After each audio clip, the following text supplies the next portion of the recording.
Hello friends, नमस्कार। स्वागत है तमारू ज्ञानगंगा चैनल में। तो आजनो आपणो सब्जेक्ट है GSSY 2026 माटेनो विडियो। तो जो चैनल पर नवा होय तो चैनल ने जल्दी थी सब्सक्राइब करी लेजो। तो आज आपणे मैथ्सना MCQ लेवाना छीए। पहलो MCQ 251 गुणिया 326 गुणिया 0 बराबर खाली जग्या। आवो प्रश्न पूछाय त्यारे बधा ज विद्यार्थी फटाफट 351 गुणिया 251 गुणिया 326 एनो गुणाकार करवा लागे छे अने एमां समय बगड़े छे। आखो प्रश्न वाँचो तो अहींया शून्यथी पण गुणाकार छेल्ले करवानो छे। तो आपणने तरत खबर पड़ी जाए कि आपणो जवाब शुं आवशे, शून्य आवशे। कोई हमेशा याद राखो, कोईपण संख्याने शून्य वडे गुणता जवाब शून्य ज आवे छे। हवे जोईए आपणे बीजो प्रश्न 25 गुणिया 99। तो आना माटे आपणे एक शॉर्ट ट्रिक मूकेली छे, ते तमे यूज करी शको छो अने मेन्युअली पण गुणाकार करी शको छो।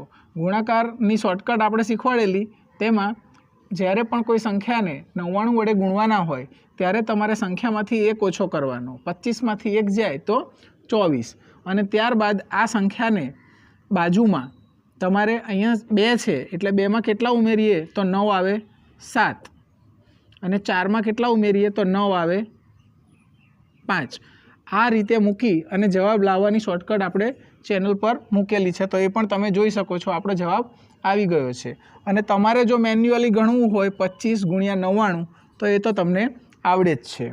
पण आवी शॉर्टकट्स जो आवडती होय तो बीजा विद्यार्थीओ करता तमे समय बचावी शको छो। हवे जोईए त्रीजो प्रश्न 2556 भाग्या खाली जग्या बराबर 1। तो अहींया तमारे तर्क वापरवानुं छे। आ खूब ज सहेલું छे। अहींया बाळको भूल करी शके छे, परंतु आनो मतलब एवो छे 5 भाग्या 5 शुं थाय? जवाब 1। 5 भाग्या 5 1 थतुं होय तो अहींया पण 2556 भाग्या 2556 बराबर 1 एटले आपणे जवाब अहींयाथी शोधी अने आ लखी देवानो। આપણે ઉતાવળ કરવાની નથી। અહીંયા સંખ્યાઓ તમને મોટી આપેલી હશે પણ સિદ્ધાંત નાનો છુપાયેલો હશે, એ તમારે ખાસ ધ્યાન રાખવાનું બાળકો। હવે જોઈએ સૌથી મોટી 7 અંકની સંખ્યા ખાલી જગ્યા છે। તો સૌથી મોટી અને સૌથી નાની સંખ્યાનો પણ વિડીયો આપણે મૂકેલો છે, તેનો અભ્યાસ કરશો તો તમારો દાખલો ક્યારેય ખોટો નહીં પડે અથવા તો તમારો જવાબ ક્યારેય પણ ખોટો નહીં પડે। અહીંયા સૌથી મોટી સંખ્યા અને એ પણ 7 અંકની, તો મોટી હોય એટલે 9 યાદ કરવાના। तो 9 કેટલી વખત લઈશું? 7 વખત। જુઓ અહીંયા આપેલું છે 99,99,999, તો આ આપણો જવાબ થશે। અને સૌથી નાની સંખ્યા કીધું હોય તો 1 અને તેની સાથે આવેલા શૂન્યોની સંખ્યા ગણી લેવાની। હવે આપણે તમને એક હોમવર્ક આપું છું। સૌથી મોટી 8 અંકની સંખ્યા ખાલી જગ્યા છે, તો આનો જવાબ તમે કમેન્ટ બોક્સમાં જરૂરથી લખજો બાળકો। તો મળીશું નવા વિડીયો સાથે, ત્યાં સુધી આવજો, બાય બાય।